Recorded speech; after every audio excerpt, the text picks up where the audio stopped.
গ্রামে একটা পুরনো বটগাছ ছিল। সেই গাছটা অনেক দিনের পুরনো। গ্রামের লোকজন গাছটাকে খুব শ্রদ্ধা করত। তাদের বিশ্বাস ছিল যে গাছটা তাদের রক্ষা করে। গাছের নিচে একটা ছোট্ট কুঁড়ে ঘর ছিল।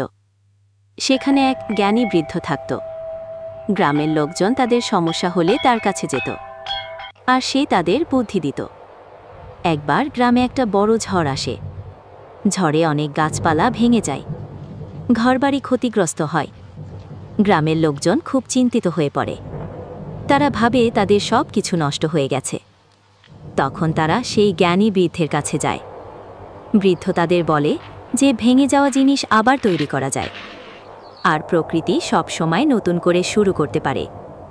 তার কথা শুনে গ্রামের লোকজন নতুন করে শুরু করার প্রেরণা পায়। তারা সবাই মিলে তাদের ভাড়বাড়ি ঠিক করে আর নতুন করে গাছ লাগায়।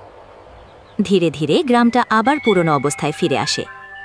গ্রামের লোকজন বুঝতে পারে যে একতা আর পরিশ্রমের দ্বারা সবকিছুই সম্ভব। এই গল্প আমাদের শেখায় যে যে কোনো পরিস্থিতিতে আশাহারা না করে চেষ্টা করলেই সবকিছু সমাধান করা যায়। আমার এই গল্প এবং ভিডিও দেখে যদি আপনাদের ভালো লাগে, অবশ্যই লাইক করবেন এবং কমেন্ট করবেন, এবং আরও মজার মজার ভিডিও দেখতে সাবস্ক্রাইব করে পাশে থাকবেন।